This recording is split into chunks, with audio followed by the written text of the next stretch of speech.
Well, you're watching the KOAM Morning News on Fox 14. Right now at 7, a McCune, Kansas man pleads guilty to fatally shooting his grandson in 2023. Also, a fire destroys a home in Granby and leaves 2 people injured. And we've got, again, an isolated shower or 2 possible between now and about noon in parts of southeast Kansas. Otherwise, we clear out and start warming up.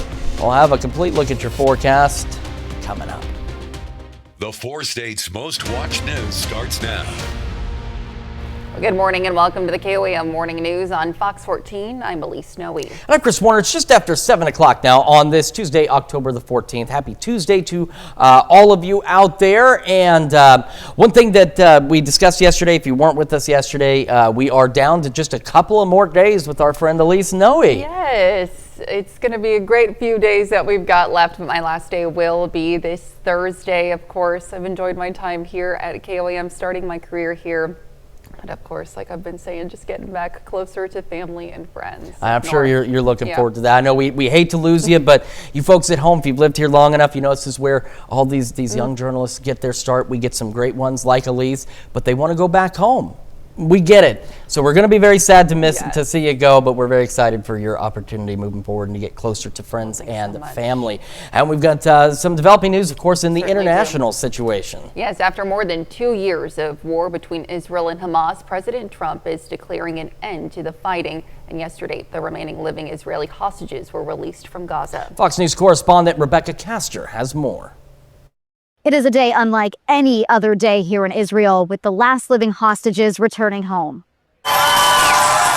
Cheers erupting across Israel as crowds learned that hostages were turned over to the Red Cross safely and are being transferred to the Israeli military. A nightmare over after more than 700 days in Hamas captivity. We're finally getting peace. Hospitals in Israel are ready to begin helping hostages recover, while their family members are overwhelmed with emotions watching their release and wait to reunite. Large crowds also gathered in Tel Aviv to welcome them back home. These are the thousands of people here in Hostage Square wanting to take in this moment together. They're anxiously watching the screen and cheering every time they get word that a hostage has made it to the border. Israel says 20 living hostages will be exchanged for more than 1,900 Palestinian prisoners. And there's strong mixed emotions. Israeli officials have prepared some families that they will not be receiving their loved ones' bodies today because Hamas needs more time to find them. Some of us are here to stay until the last person comes home. President Donald Trump is being claimed the president of peace around Israel. He met with hostage families today before speaking with Israel's parliament. This is not only the end of a war. This is the end of an age of terror and death, and the beginning of the age of faith and hope and of God. It's the start of a grand concord and lasting harmony for Israel and all the nations of what will soon be a truly magnificent region. President Trump will then head to Egypt for a peace summit with other world leaders for further talks on reconstructing Gaza. In Tel Aviv, Rebecca Castor, Fox News. Of course, I know a lot of folks celebrating this, and hopefully it can bring a lasting peace to the region. It's been rough. I mean, even when I was a kid, I remember things were always going on over there. So hopefully it can balance things for them. And our weather unbalanced as our temperatures will climb again well above average later today. So I hope you liked yesterday with the cooler weather and the rain because that's going to be done for a little bit. Let's start with the live look outside downtown Pittsburgh. Like yesterday, we are mostly cloudy, if not just straight up cloudy out there. Same from our camera 7th and range line this morning, and from the Murdoch camera 20th and range line, filled with folks heading out to do whatever it is they're going to do today, whether it's shop, work, just relax. But it's going to be a warm one. So we're watching the Skywatch Storm Tracker. Now, that is new, and I haven't had a chance to glance at it just yet. Some of this is just radar blips. It's not actual precipitation, so when we put this in motion, we'll know. Yeah, see how that just appeared? like that, and it lines up with this here. Just a little radar blip, unfortunately, but we do have some isolated showers, and through noon, maybe one at the latest. Future Track does still agree that an isolated shower or two, or sprinkle even, will be possible. Once we get past that, skies will begin to clear. Will be partly cloudy through the afternoon and going mostly clear overnight tonight. Bear in mind, our average low is about 48, 49. Take a look at these temperatures. Mid-upper 60s, Parsons. Our average high is around 71 to 72. You're at 70. You're 2 degrees-ish cooler than the average high for this time of year, and it's only 7 o'clock in the morning. And it's going to be a warm one, so go near 70 by 9. Some of you already there. Near 80 by noon, low to mid-80s into the afternoon with an east breeze at 5 to 10. We are dry. We are hot for the next few days, and we're watching just bad timing on some thunderstorms, some of which could be strong to severe heading into the Maple Leaf Festival this weekend. We'll go over those details with you, break down what you need to know in just a few more minutes. Elise? All right, Chris, thanks. Well, a McEwen, Kansas man pleads guilty to killing his grandson and awaits sentencing next month. John Fox accepted a plea deal that reduced his second-degree murder charge to voluntary manslaughter. The 70-year-old also pleaded guilty to criminal discharge of a firearm. Sentencing for Fox is set for November 17th. Now, Fox shot and killed 28-year-old Ian Fox of Lexington, Kentucky during a family visit on August 7th, 2023. The shooting happened just before 1 a.m. at a home on 5th Street in McEwen. Deputies found Ian Fox unresponsive outside the home. Life-saving efforts failed, and former Sheriff Danny Smith says other family members witnessed the incident. And 2 residents suffered from minor smoke inhalation in a house fire in Granby, Missouri yesterday morning. One person had to climb out of a window to escape. The home on North Gamble Street was fully involved in flames and the roof collapsed. The Red Cross has been contacted to help the family. And those are our top news stories this half hour. Still ahead, Charlene Patton with the Kansas Soybean Commission joins us in the studio, and later, Carthage celebrates its Maple Leaf Festival and calls for volunteers. You're watching the KOAM Morning News on Fox 14. Time now, 7:07. We'll be right back.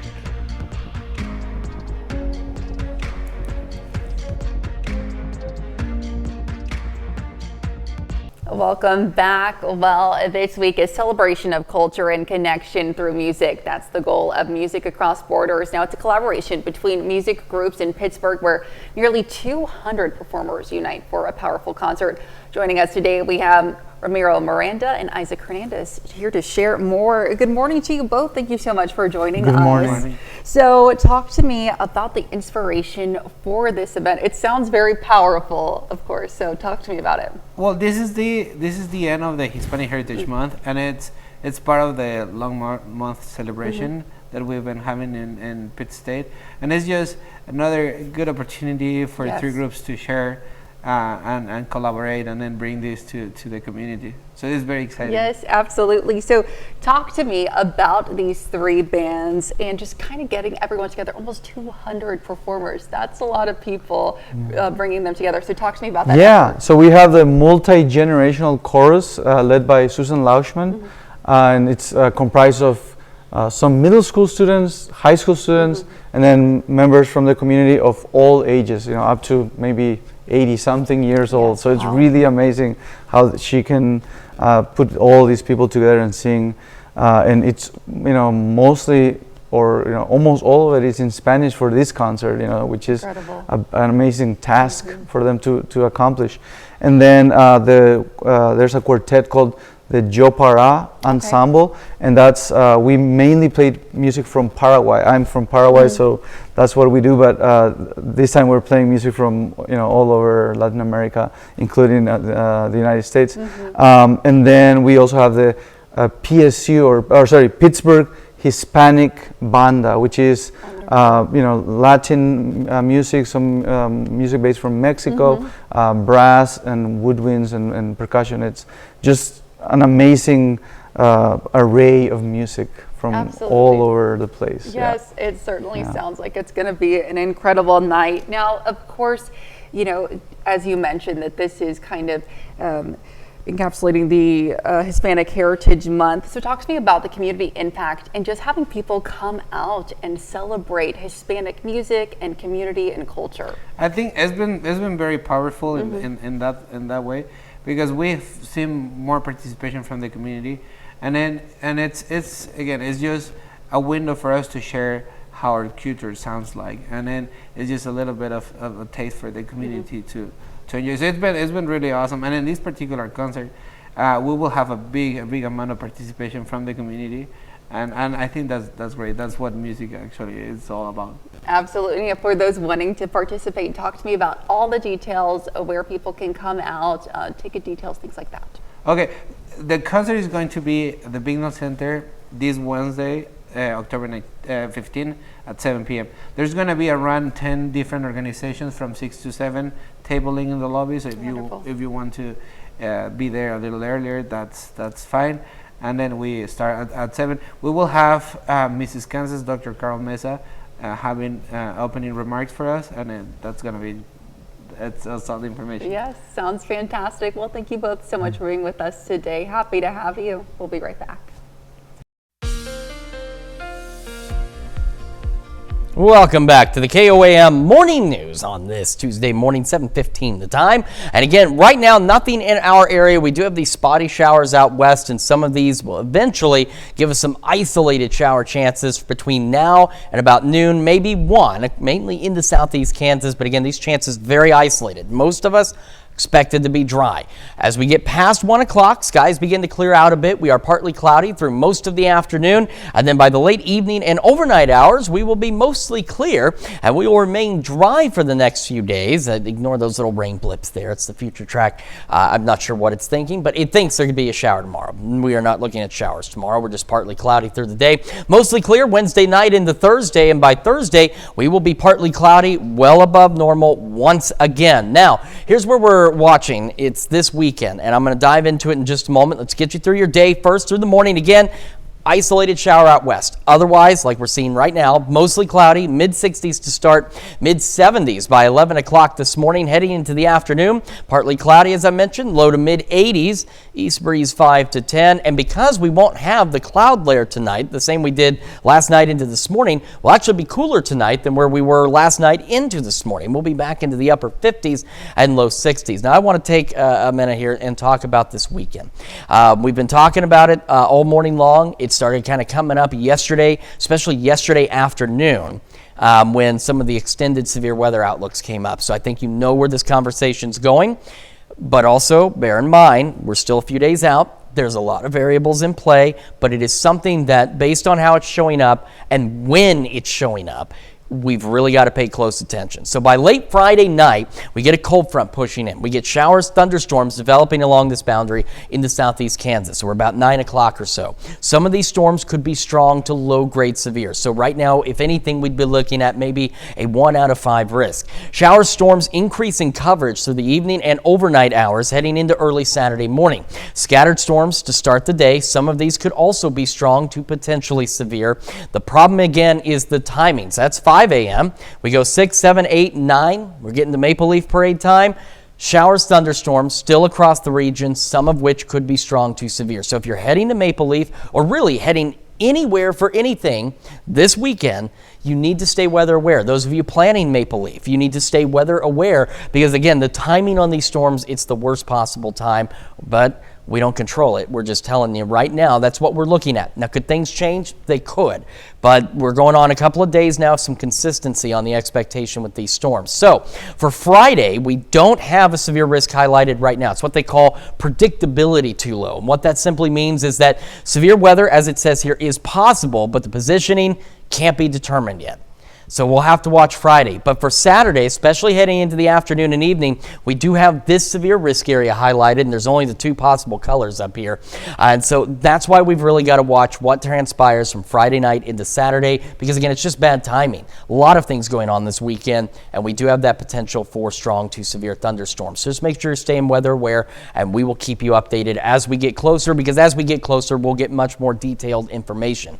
Between here and there, low to mid 80s, maybe even some upper 80s. The rain chances do cool us down briefly this weekend, then we heat up again next week, and then by the second half of next week, still pretty far out, but watching the potential for another round of strong thunderstorms in the second half of next week as well. That's a check of your forecast. We've got more of the KOAM Morning News right after this. Welcome back to the KOAM Morning News. The 38th annual Girard Fallen Firefighter Memorial will be held this weekend, honoring firefighters who have lost their lives in the line of duty. Today we have Jeff Turner and Craig Garrett with us this morning to share more about what the event is all about. Good morning to you both. Thanks so much for joining us. So, of course, for those who haven't attended, tell me a little bit about what this memorial is all about. So this memorial started 38 years ago when the Girard Fire Chief Pete Scales, he went up to service up in Kansas City after 6 Kansas City firefighters died in an explosion in that, and he thought that we needed to have something to remember those men and women that have died in the line of duty, and so he started that 38 years ago, and we've just continued that tradition. We follow what the national list that is read at Emmitsburg, Maryland. Sure. And then we have our local firefighters in Southeast Kansas that we recognize every year. But this year we're recognizing 140 firefighters that died in the line of duty either in 2024 or previous years that was deemed line of duty in that. So this is just an opportunity for families to come and get a small glimpse of what they may see in Emmitsburg and that here and that. So absolutely. So yeah, we're lucky to have our guest speaker is he is the lead instructor of the Milwaukee Honor Guard Clinic in that. So we're really excited to have him in that. So, but yeah, absolutely. So, yeah. Big impact. Talk to me about 38 years. What does it mean to keep this tradition alive in the community of Girard? 38 years, it's something that it was driven by the former fire chief Pete Scales. It really meant a lot to him, and just remembering the men and women who give that ultimate sacrifice. Each year the fire service devastatedly has several men and women who actually made that sacrifice, and to remember them not only nationally but also the ones here locally represent the area.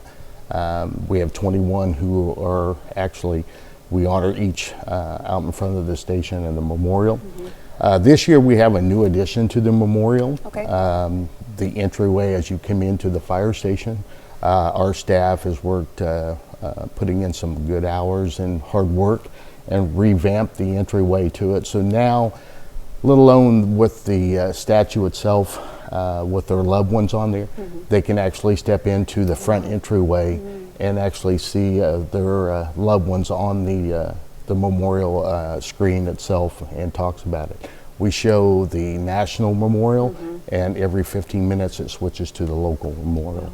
Definitely a special opportunity for folks in the community. Now, for those who do want to come out, pay their respects, take part in just this, community, unity, where can they do so? Talk to me about the details. So it's going to be Sunday at 2 p.m. at the Girard Fire Station, 100 East 4? 116 North Ozark at 2 o'clock on Sunday. All right, wonderful. Of course, if people want to find more information about the memorial, where can they do so?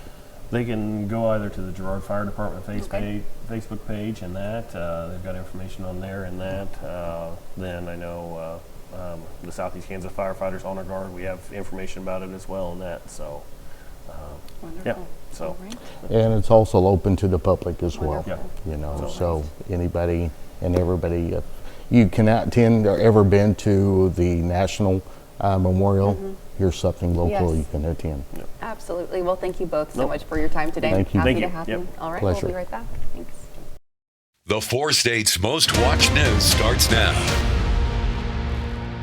Welcome back to the KOAM Morning News on Fox 14. It's currently 7:28. I'm Elise Snowy. A partial win for the Trump administration over the weekend in its effort to send National Guard troops to the Chicago area, but the White House is getting a lot of pushback to troop deployments to several cities across the country. Fox's Caroline Shively has the latest from Washington. Stripping the issue to its core, Protesters take to the streets of Portland, Oregon Sunday in their own unique way with a naked bike ride. Hundreds pedaled through the city to protest ongoing ICE operations and the potential deployment of National Guard troops. We're here because we strongly believe that we do not need federal troops in Portland. We're doing it for something bigger than just like freedom of expression. You know, we're doing it for human rights. A federal appeals court is currently weighing whether troops can be sent into Portland, while a separate court is doing the same for deployments in Illinois. A court there ruled Saturday that soldiers can remain in the state and under federal control, but cannot be deployed to protect federal property or go on patrol.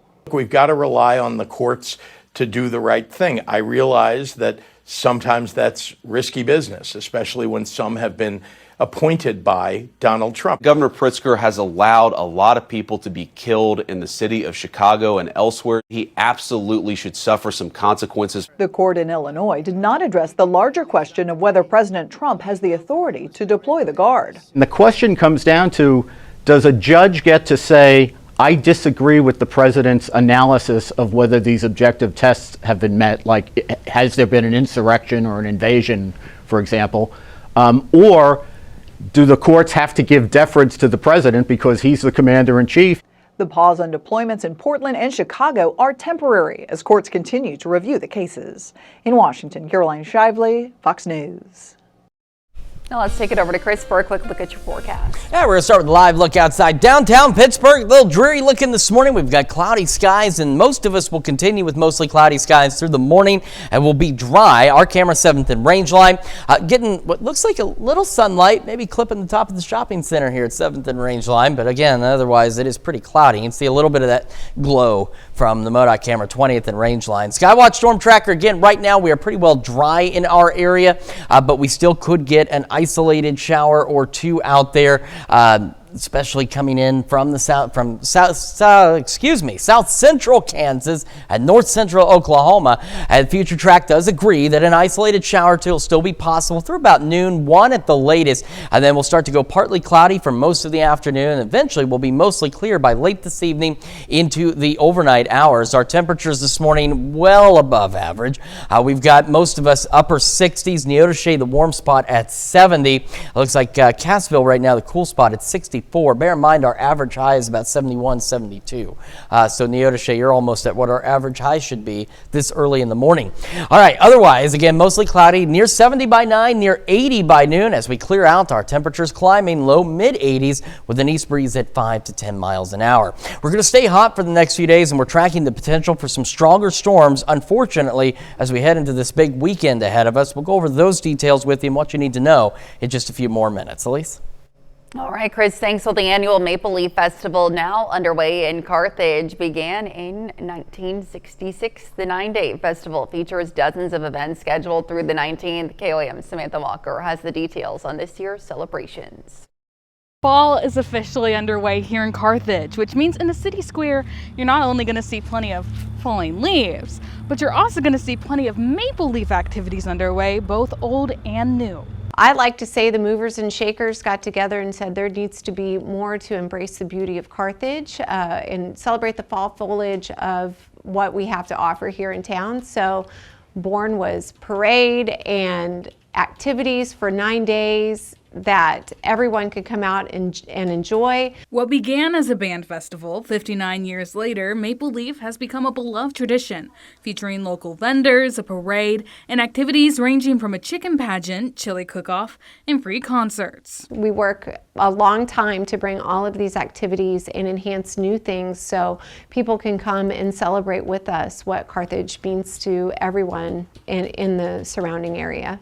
New activities this year include a concert on the square after the parade, as well as a toy con held at the Fair Acres YMCA. I encourage everyone to visit our website at carthagechamber.com for a full list of events. This year's festival theme is a city of pure imagination, celebrating Carthage's continuing growth and bright future. Carthage is going through a whole lot of changes. We have that ability to create Carthage any way we want, and with all of our new businesses and the beautification that we have to offer. A city of pure imagination, making it anything that we want. Reporting in Carthage, Samantha Walker, KOAM News.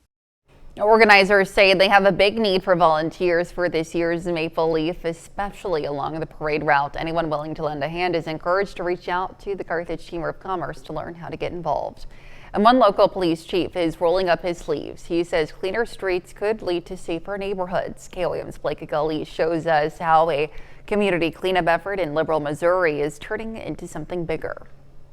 For the last few years, trash and junk piling up in some liberal neighborhoods has been a growing concern. Police say it's more than just an eyesore, it's a problem that affects everyone. It's been an ongoing issue. There's people that are passionate on both ends of the spectrum. You know, of course, nobody wants to live next to a house that's riddled with trash. It decreases their property value. It causes rodent problems. It causes insect problems. Twice a year, Chief Stephan and a group of volunteers head out to clean up properties across town, loading up trash, clearing weeds, and hauling debris to the dump. But he says not everyone appreciates the help. I went out there and specifically said, hey, look, we've got a group of volunteers. Let's get this done. Let's get it cleaned up. And they just absolutely refused. So one of them slammed the door in my face. So, you know, at that point, there's nothing more I can do other than issue citations. Keeping the city clean is not just about appearances. The police chief says it can also help prevent crime. The big thing about it's not just about appearance, it's about reducing crime. If somebody sees a trashy city, they're going to come in and think that this is an okay place to commit other crimes. Kind of a broken windows effect, you know. So we would like to keep the appearance up that this is a well-kept area. It's well watched. People actually care about their community. The city hopes their hard work inspires more residents to take pride in their neighborhood. Reporting in Liberal, Missouri, Blake Gully, KOAM News. Now, the police chief says he'll continue working with the community to avoid writing citations whenever possible. Coming up, Apple faces a new lawsuit over how it trains artificial intelligence. Time now, 7:36. You're watching the KOAM Morning News. We'll be right back. Well, in Consumer Watch, Apple faces a lawsuit over how it trains its artificial intelligence. Two neuroscience professors sued Apple after alleging the company used their copyrighted books to train its AI. The professors claim Apple trained AI models by pirating their copyrighted books through shadow libraries and web crawling software. The lawsuit says the professors are seeking unspecified amounts for damages and an order for Apple to stop using their books. Now, this is the second lawsuit against the company over its AI training in the last 2 months. And silver is notching record levels as investors rush to safe havens. Silver prices jumped more than 6% yesterday, hitting over $50 an ounce. Goldman Sachs says silver is riding the same wave as gold, with investors flocking to precious metals as the Fed cuts interest rates. And the National Association for Business Economics has revised its U.S. outlook for this year. The group now predicts the nation's gross domestic product, or GDP, to rise 1.8% this year, up from their 1.3% projection last June. The Economist Group's survey found a worsening job market outlook, revising its predicted average monthly payroll jobs gains down from 87,000 to 60,000 for the rest of the year. And Amazon says it plans to hire 250,000 seasonal workers this year. According to the company, seasonal employees make an average of more than $19 an hour. The announcement comes as job placement firm Challenger Gray and Christmas predicts the number of overall seasonal retail jobs will hit a 16-year low in 2025. And the federal government shutdown isn't letting tax filers off the hook. Tomorrow is still the last day to file 2024 federal income taxes with the IRS. Now, for most people who requested an extension, right now most IRS locations are closed due to the shutdown, with tens of thousands of the agency's workers furloughed. And protecting children online is a full-time job, and it's only getting tougher. But a new app powered by artificial intelligence is helping families stay one step ahead. Tina Kraus has the story. With every tap, smartphones open a gateway of possibilities for kids. Snapchat, TikTok, YouTube. And a world of worry for parents. But an artificial intelligence-driven app is offering a new kind of digital safety net. Rather than banning or restricting access, Swaley retrains feeds in real time. It kind of filters and identifies harmful content within social media, and it alerts both children and parents about it, and it helps them deal with it. It gives them tips and tricks of what they're being exposed to. Swaley worked with more than 2,000 families from the US and UK to create the app. Everything that you told us actually helped us build the app. 77% of children told the company social media is damaging their health, and most feel powerless to stop it. And 72% specifically of UK kids told us that in the last week they had seen something negative that had made them anxious, angry, sad, or kind of annoyed or uncertain about life. Swaley uses 36 AI filters to expose harmful themes. Everything from over-sexualization to unrealistic body standards, toxicity, misogyny, violence. Teachers say it's a welcome tool. It has the capability through its AI to understand the latest trends in a way that, frankly, even I as an educator who works with children every day, we can't stay on top of it. What I've seen recently. AI-powered protection, designed to detect what parents might miss. Tina Kraus, CBS News, London. Now, creators say Swaley is built to keep up with fast-changing meme, slang, and social media trends faster than traditional filters can. That's a look at Consumer Watch. Let's take it over now to Chris for a quick look at your forecast. Yeah, we've got those cloudy skies out there. Still could get an isolated shower, too, in parts of southeast Kansas this morning. Otherwise, will be dry, cloudy to start, clearing out later today. And then we start heating up again, plus thunderstorms later this week. A lot to cover. We'll get to that in just a moment. But first, let's take a look at the market prices before the opening bell.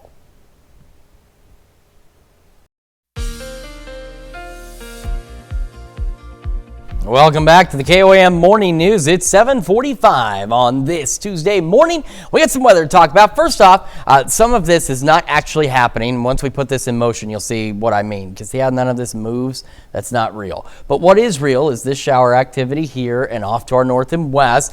And we should eventually still get a couple of isolated showers into southeast Kansas between now and about noon, one at the latest. And then that clears out and skies will follow suit. And we'll start going partly cloudy for the majority of the afternoon, and eventually we'll end with mostly clear skies late tonight into tomorrow morning. Then for our Wednesday, we will be partly cloudy once again. Of course, temperatures will start heating up today and tomorrow and the next day and the day after that even. But we're otherwise dry. We go mostly clear Wednesday night into Thursday, and by Thursday, we are partly cloudy once again across the area with temperatures remaining quite warm. Now, we have something to talk about for this weekend, which we're going to get to, but we want to get you through your Tuesday first, starting with, again, isolated shower to out west, otherwise cloudy to mostly cloudy. It will be mid-60s by 8, mid-70s by 11 o'clock this morning. Our highs today, low to mid-80s with those partly cloudy skies, east winds at around 5 to 10 miles an hour. Mostly clear late evening. Now, because the skies are mostly clear tonight, just a few clouds here and there, cloud blanket's gone, so the warm air can escape a bit, and that's why tonight we're actually going to be cooler than where we were last night into this morning, back into the upper 50s and low 60s. Still 15 to 20 degrees almost above normal, but still cooler than where we are now. All right, let's talk about this weekend. There's a lot to discuss. There's a lot we're watching. We're still a few days out, and as you folks at home know, things can change. Sometimes they change for the worse.